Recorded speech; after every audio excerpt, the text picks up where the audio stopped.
오늘은 어머니의 심정으로라고 하는 제목으로 오늘 데살로니가 말씀을 같이 주의하며 강의하며 나아가기를 원합니다. 우리가 데살로니가전서 2장 서두를 통해서 우리 모두가 목회자나 선교사로서 그렇게 나아가는 것은 아니지만 목회자나 선교사와 동일한 마음으로 하나님과 교회를 섬기는 것이 정말 중요하고 필요한 자세라고 하는 것을 함께 나눴습니다. 그런 면에서 우리가 계속 보고 있는 데살로니가전서 2장은 바울이 교회와 성도를 어떻게 섬겼는지를 이야기를 하고 있습니다. 우리는 이 2장을 통해서 바울이 이런 모습으로 섬겼구나 라고 알기만 하는 것이 아니라, 그렇다면 저와 여러분은 어떻게 또 성도들을 또 교회를 섬겨야 하는가라고 하는 관점으로 이 주제를 함께 살펴보기를 원합니다. 과거에 비하면 오늘날 저와 여러분이 살고 있는 이 사회는 많은 사람이 권리에 대해서 매우 민감하게 주장하는 경향이 있습니다. 과거에는 권리를 다 찾지 못해도 덮어놓고 지나가던 일들이 있었죠. 하지만 지금은 그렇게 하지 않습니다. 어떤 분야에 있는 사람이든 자신의 권리를 강하게 주장하기 때문에 때로는 그 권리와 또 타인의 권리가 서로 부딪히면서 크고 작은 분쟁이 있는 것을 우리가 경험하게 됩니다. 그럴 때 저와 여러분은 하나님을 섬기는 자로서, 그리고 사람을, 하나님이 주시는 귀한 지체들을 제대로 섬기는 자로서 어떻게 그 모습을 드러낼 수 있을까 고민해 보았으면 좋겠습니다. 우리 주님은 우리에게 세상의 소금이고 빛이라고 말씀을 하셨죠. 이 말씀을 기억하면서 이처럼 권리를 첨예하게 주장하고 내세우는 시대를 저와 여러분이 살아가면서 빛과 소금으로 우리의 존재를 드러내며 어떻게 하나님을 섬길까, 어떻게 주신 영혼들을 섬겨야 할지 생각해 보았으면 좋겠습니다. 본문은 우리에게 이 시대에 꼭 맞는 적절한 조언을 하고 있습니다. 7절을 보시면 바울은 이렇게 말합니다. 우리는 그리스도의 사도로서 마땅히 권위를 주장할 수 있으나 도리어 너희 가운데서 유순한 자가 되어 유모가 자기 자녀를 기름과 같이 하였으니. 아멘. 바울은 자신의 권위를 주장하지 않고 유순한 자가 되어 유모가 자기 자녀를 기름과 같이 하였다라고 말합니다. 여기서 말하는 유모는 자기 아이가 아닌 다른 누군가의 아이를 기르는 사람으로 우리가 생각할 수 있지만, 원어로 보아서는 이 어머니, 자신의 아이를 키우는 엄마로 보아도 여러분 무방합니다. 다시 말하자면 어머니가 자기의 몸으로 낳은 그 자녀를 기르는 것처럼 유순한 자가 되기를 요청하는 것입니다. 자, 유순하다라고 하는 말은 어떤 의미일까요? 몹시 고집스럽고 다루기가 힘든 아이를 여러분 어머니는 어떻게 대합니까? 포기하지 않고 아주 섬세하게 또 돌보고 배려해주고 따뜻하게 대하는 것을 우리가 바라봅니다. 바로 그것이 유순함이라고 생각할 수 있습니다. 자녀들이 고집을 부려 몹시 다루기 힘들어도 내 아들이기 때문에, 내 딸이기 때문에 엄마는 포기하거나 짜증내지 않습니다. 다루기 아무리 힘들어도 끝없이 섬세하게 배려하면서 따뜻함을 잃지 않는 것이 어머니의 모습인 줄 우리는 압니다. 마치 바울은 이렇게 말하는 것이죠. 바로 그 어머니가 자신의 아이들을 대하는 그 유순함으로 나는 여러분들을 그렇게 대하였다고 말하고 있습니다. 사랑하는 성도 여러분, 먼저 이렇게 우리에게 적용했으면 좋겠습니다. 우리에게 허락하신 교회와 우리에게 허락하신 영혼들을 어머니 같은 유순함으로 대하기를 바랍니다. 여러분은 어머니는 어떻게 그토록 유순하게 자녀를 대할 수 있을까요? 어머니가 자녀를 유순하게 대할 수 있는 중요한 이유를 바울은 그 다음 절에 8절에서 이렇게 말합니다. 우리가 이처럼 여러분들을 사모하며 하나님의 복음뿐 아니라 우리의 목숨까지도 너희에게 주기를 기뻐함은 너희가 우리의 사랑하는 자 됨이라. 아멘.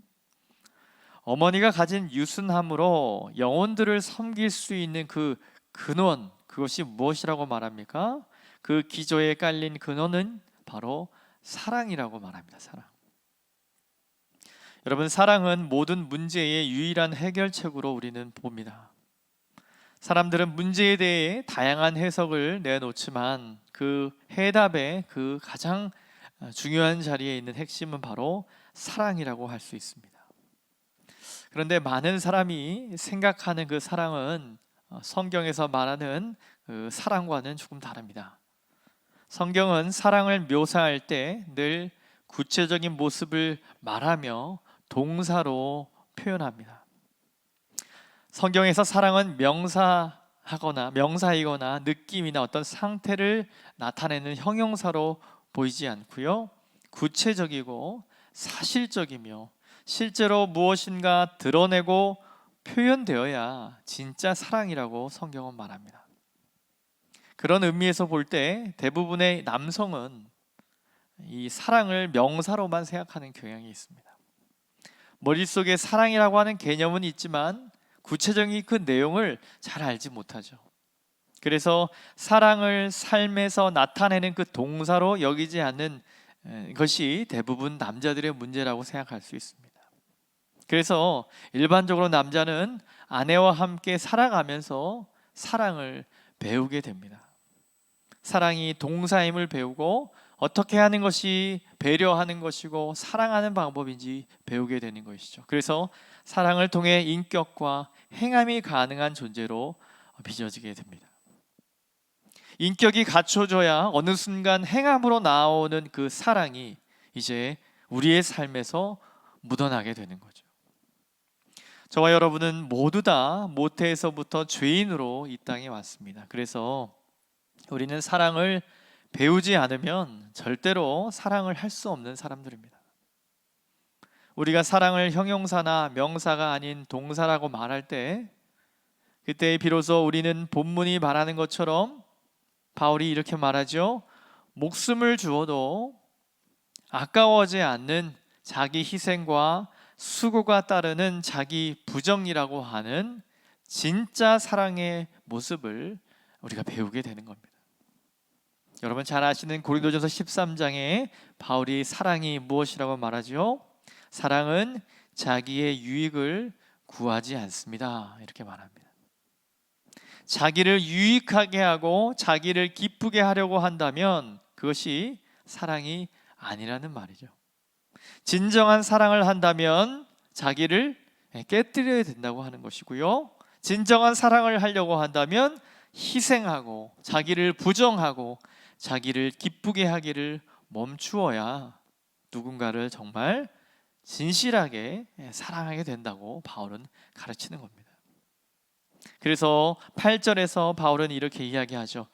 우리가 나와 우리 이 귀한 사도들이 여러분들을 사모하기 때문에, 정말 사랑하기 때문에 하나님의 복음뿐 아니라 우리의 목숨까지도 기꺼이 여러분에게 주기를 기뻐합니다. 여러분, 고집을 부리고 까다로운 자녀들을 어머니가 유순하게 대할 수 있는 이유는 바로 하나뿐입니다.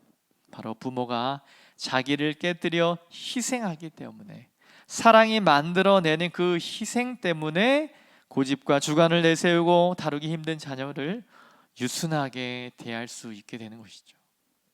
주 안에서 사랑하는 여러분, 자기 자신을 끝없이 주장하는 이 시대에 주님이 우리에게 기대하시는 자세가 있습니다. 바로 그것은 다른 사람을 사랑으로 섬기는 것입니다. 어머니가 자녀를 아무리 고집스럽고 다루기 어려워도 자기를 희생하시면서 따뜻하고 세심한 배려로 영혼들을, 그 아이들을 섬기고 대하는 것처럼 우리도 다른 사람을 섬길 때 그러한 모습으로 따뜻하고 세심한 배려로 자신을 희생하면서까지 나아가는 그 섬김을 우리 주님이 기대하신다라고 하는 사실입니다.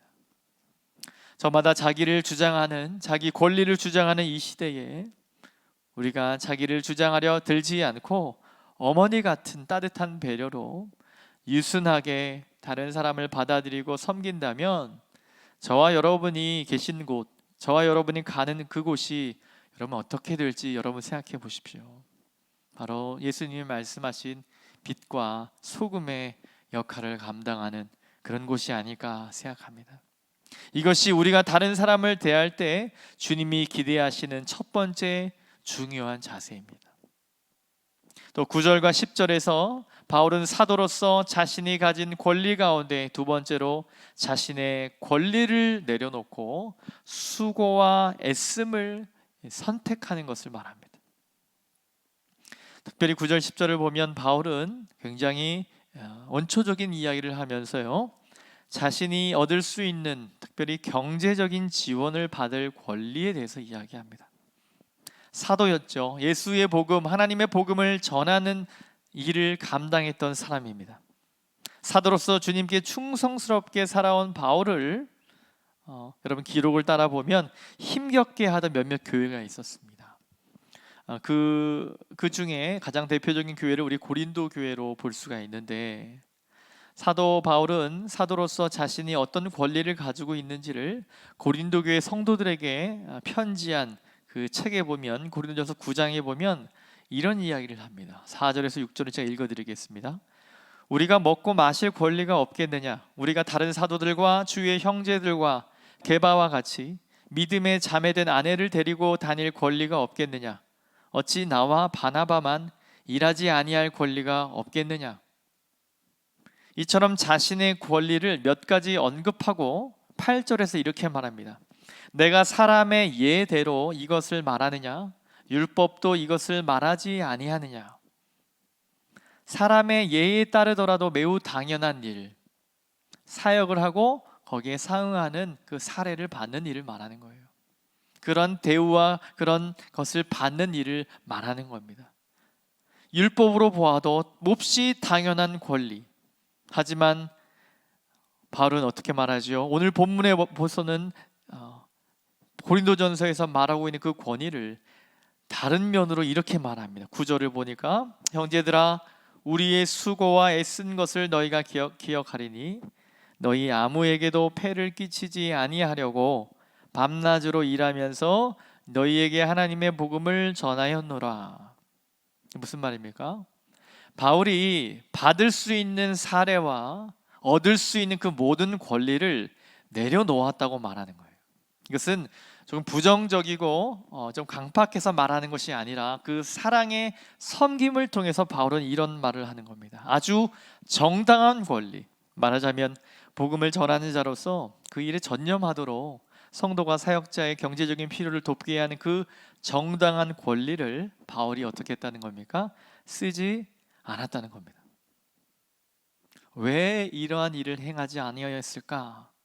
바울의 마음은 이것이었어요. 이제 막 시작된 이 작은 교회, 데살로니가 교회 성도에게 부담을 주지 않으려고, 폐를 끼치지 않으려고, 아직 믿음이 어린 그 교회가 이 장애물을 만나 걸려 넘어질까 봐 우려가 되어서 살해를 받지 않은 겁니다.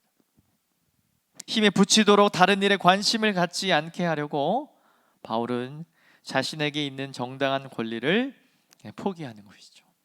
그 다음에 어떤 말을 덧붙입니까? 내가 밤낮으로 일을 했다. 바울이 어떤 일을 생업을 했죠? 텐트를, 장막을 만드는 일을 했습니다. 오늘날로 말하면, 농촌 시대로 말하면 비닐하우스를 만들어주는 그 대가로 생계를 이뤄가는 그 일을 바울이 자처해서 했다는 겁니다. 더 많은 유익을 위해서, 경제적인 부를 위해서 바울이 그 일들을 감당하는 것이 아니라, 오늘 우리 본문을 통해 보면 왜 바울이 그러한 일을 했는지 우리가 보게 되는 것이죠. 자신에게 있는 정당한 권리를 포기하고 무엇을 선택합니까? 수고하고 애쓰기를 선택합니다. 무엇을 위해서요? 성도들에게 이들의 이 어린 신앙을 다치지 않도록, 성도들에게 폐를 끼치지 않도록 하려고 하는 그 바울의 마음이 이 가운데 있는 것이죠. 사랑하는 성도 여러분, 우리가 영혼들을 섬길 때 어머니 같은 유순함이 우리에게 필요하고 한다면, 두 번째로는 우리의 권리를 내려놓는 자세가 필요합니다. 우리의 마땅히 얻을 수 있는 권리를 내려놓고 수고와 애씀을 선택하는 섬김이 필요하다는 겁니다. 사랑하는 여러분, 우리 편리를 추구하는 이 시대에 저와 여러분은 어떻게 살고 있습니까? 사람을 섬기고 영혼을 소중하게 여기는 수고와 애씀이 여러분 우리의 삶에 있습니까? 내가 하지 않으면 남이 해야 하는 수고이기 때문에 남이 수고하는 것을 기다리지 않고 내가 먼저 수고하고 애쓰는 삶. 계속적으로 드리는 말씀이지만 우리 한국교회 믿음의 선조들은 그렇게 사셨습니다. 내가 먼저 그 일을 해야 다른 집사님들이 이 일들을 할까 봐 힘드시지 않을까. 본인이 와서 왼손이 하는 것 오른손이 모르게 그렇게 구제하며 그렇게 애쓰고 수고하며 교회들을 세워놨죠. 그것이 섬김이었고 사랑이었습니다. 하지만 여러분 어느 시기부터인가 저와 여러분 안에 또 요즘 시대 안에 편리를 추구하는 이 시대에 수고와 이 애씀이 조금씩 사라지고 있지 않은가 이런 생각을 해봅니다. 우리는 점점 이런 정신을 잃어가는 시대를 살고 있습니다. 어지간하면 안 하려고 하죠. 어지간하면 편하고 쉬운 쪽으로 가려 합니다. 그러나 사람을 돕는 일에는 여러분 어떤 것이 따르죠? 반드시 수고로움이 있습니다. 수고와 애씀이 없이는 영혼을 세우고 살릴 수 없음을 바울은 우리에게 말해주고 있습니다. 사랑하는 성도 여러분, 사랑에는 수고가 따릅니다. 우리는 이 시대의 정신을 따라가지 않고 하나님이 자신의 백성에게 기대하시는 그 마음들을 담아 수고하고 애쓰며 사람을 섬기는 자가 되시기를 바랍니다. 그러한 섬김을 삶을 살아갈 때 바울은 자신을 이렇게 10절에서 말합니다. 우리가 너희 믿는 자들을 향하여 어떻게 거룩하고 옳고 흠 없이 행하였는지에 대하여 너희가 증인이요 하나님도 그러하시도다. 자신을 가리켜서 거룩하고 옳고 흠이 없이 행했다 이렇게 판단합니다. 여러분 이것을 교만한 표현이라고 생각하지 마십시오. 바울이 지금 굉장히 진지하게 자신이 여러분들 교회를 사람을 섬겼던 그 섬김의 자세를 저와 여러분에게 소개하고 있는 거예요. 정당하게 누릴 수 있고 아무도 비난하지 않는데도 그 권리를 내려놓고 수고와 애씀을 선택하며 살았던 바울은 자신의 권리를 내려놓고 수고하고 애쓰는 삶을 살아왔기 때문에 자신이 거룩하고 옳고 흠 없이 살았다고 말하는 겁니다. 그렇다면 여기서 거룩이 무엇일까요? 거룩. 쉽게 이야기하면 하나님이 저와 여러분들에게 살라고 구별해 놓으신 삶을 거룩이라고 말할 수 있습니다. 이기적이고 죄에 빠진 삶이 아니라 하나님이 저와 여러분을 구원하시고 구별해 내실 때 그 이후에 저와 여러분에게 기대하시는 삶이 거룩입니다. 또 오륙은 무엇입니까? 듣고 깨달은 말씀에 따라 사는 삶이라고 생각할 수 있죠. 그렇다면 흠 없는 삶은 무엇일까요? 여러분 흠 없기를 원한다고 해도 그 흠 없는 것은 완전하게 살라라고 하는 것이 아니죠. 우리는 완전할 수 없습니다. 우리는 완전한 존재가 아닙니다. 하나님 앞에서 죄를 날마다 자백하며 우리 주님의 대속의 은혜로 우리의 죄가 자백을 통하여 주님께서 용서하시는 줄 알고 사람들에게 우리의 허물이 드러날 때 감추려 하지 않고 사랑의 용서를 구하며 흠없는 주님을 의지하며 나아가는 삶, 이것이 흠없는 삶인 줄 믿습니다. 우리의 권리를 내려놓고 희생하고 수고하며 애쓰며 사람을 섬기며 살 때 하나님이 그렇게 우리를 보시는 거죠. 거룩하다, 옳고 흠없이 너희들이 행하고 있다. 마치 바울이 자기 자신을 향하여 말했던 것처럼 우리도 그렇게 말할 수 있는 줄 믿습니다. 마지막으로 성경은 바울은 우리에게 이렇게 사람을 섬기라고 말합니다. 11절을 보니까 너희도 아는 바와 같이 우리가 너희 각 사람에게 아버지가 자기 자녀에게 하듯 권면하고 위로하고 경계하노니. 바울은 너희 각 사람에게 아버지처럼 권면하고 위로하고 경계하라고 말합니다. 여러분 세상에 있는 책이나 방송이나 여러 가지 그런 미디어를 통해 보면 이런 인사이트를 주죠. 긍정적이고 밝은 이야기와 칭찬과 사랑이면 사람을 변화시킬 수 있다. 하지만 여러분, 우리는 이 이야기에 동의할 수 없습니다. 왜 그렇습니까? 세상 사람들은 사람이 얼마나 이기적인 죄인인지를 깊이 인정하지 않으려고 합니다. 여러분, 사람들은요, 잘 가르치고 잘 배우고 좋은 환경이 있으면 삶을 훨씬 더 잘 살 수 있을 거라고 생각하지만, 여러분 어떻습니까? 우리에겐 무엇이 필요합니까? 사랑이 필요해요. 그러면 그 사랑이 필요할 때 뭐가 필요하죠? 희생이 필요합니다. 영혼이 변하기 위해서는 사랑이 필요하고 사랑을 위한 희생이 필요한 겁니다.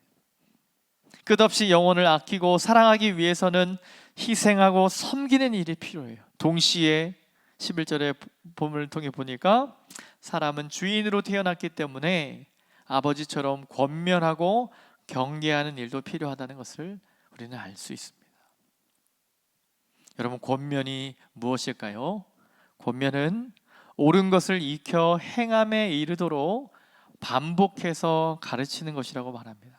반복해서 가르치는 것. 이 권면의 핵심은 반복해서 가르쳐서 행하도록 돕는 것이에요. 여러분, 자녀들을 기를 때 좋은 습관이 몸에 배게 하려면 몇 번 정도 가르치면 될까요? 계속 될 때까지 하는 것이죠. 수도 없이 가르쳐야 합니다. 좋은 성품이 몸에 배어 좋은 습관을 갖게 하는데 거듭해서 가르치는 일이 바로 핵심이죠. 우리가 아버지처럼 권면할 때 그 권면의 핵심은 인격과 행동에 이를 때까지 지치지 않고 꾸준히 권면하고 가르치는 것을 말하는 것입니다. 반복해서 가르치는 겁니다.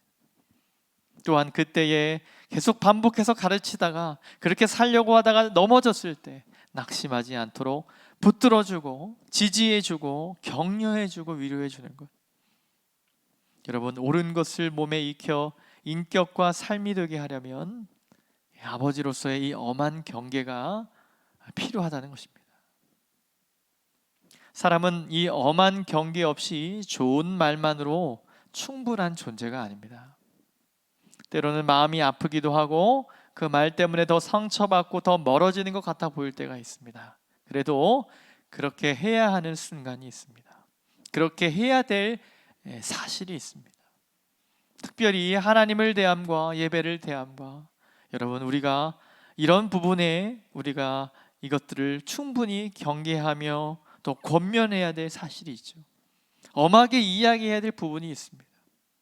지금은 다 알아듣지 못해도, 지금은 상처를 받는 것 같아도 뒤에서 오랫동안 변함없이 믿어주고 기다리면서 엄하게 교훈해야 하는 순간이 있습니다. 이것이 아버지에게 우리가 볼 수 있는 그런 역할이죠. 아버지에게 주로 요구되는 역할입니다. 자식 교육은 어머니의 유순함만으로 절대 충분하지 않습니다. 아버지의 교훈과 경계와 권면이 있어야 자녀가 참되고 바르게 자라게 됨을 바울은 비유적으로 우리에게 말해주고 있습니다. 사랑하는 여러분, 이 모든 것을 왜 우리가 해야 할까요? 왜 이러한 섬김을 그렇게 감당해야 할까요? 왜 사람들이 그렇게 대해야 할까요? 이 결론은 12절을 통해서 볼 수가 있습니다. 이렇게 하는 이유는 너희를 부르사 자기 나라와 영광에 이르게 하시는 하나님께 합당히 행하게 하려 함이라. 우리가 아비처럼 경계해야 하는 이유, 권면하게 하는 이유가 무엇입니까? 하나님에게 합당하게 되기를 기대하기 때문입니다. 하나님에게 합당한 자식이 되어주기를 기대하면서 우리는 때로는 엄한 경계를 할 수밖에 없는 이러한 상황에 놓이는 것이죠. 사랑하는 성도 여러분, 우리가 왜 우리 자신을 희생하고 깨뜨려 가면서까지 고집을 부리는 자녀와 같은 사람에게 끝까지 유순하게 대답하는 그런 훈련을 합니까? 우리가 왜 아무도 시비 걸지 않는 우리의 정당한 권리를 사용하려 하지 않고 수고하고 애쓰며 남들이 안 하려고 하는 일들을 선택합니까? 우리는 왜 때로는 눈물이 나더라도 사랑하는 자식들에게 엄한 경계를 해야 합니까? 왜 우리가 이러한 일을 해야 합니까? 사랑하는 여러분, 이 모든 것은 사람에게 영광을 얻기 위함이 아니라 오직 하나님을 기쁘시게 하기 위해서 그 모든 수고를 마다하지 않는 것입니다. 오늘 본문에서도 마찬가지로 바울은 하나님께 합당할 수만 있다면 그런 일들을 행한 것입니다. 우리는 우리를 생명으로 하나님 나라 안으로 불러주시고 온갖 영광으로 옷 입혀주시며 기대하시는 아버지의 마음에 합한 자로 드러날 수 있기만 한다면 어떤 대가를 지불해도 아까워하지 않는 그러한 삶으로 부름받은 자임을 믿습니다. 사랑하는 성도 여러분, 말씀을 정리하겠습니다. 하나님을 기쁘시게 하고 하나님 마음에 합당한 일을 위해 어머니처럼 또 아버지처럼 수고도 마다하지 않고 그 사랑 때문에 권리도 내려놓고 희생할 줄 아는 성도, 여러분 그 성도가 교회 안에 더 많이 나오기를 소망합니다. 한국 교회 안에 더 여러 가지 이야기들로 우려하지요.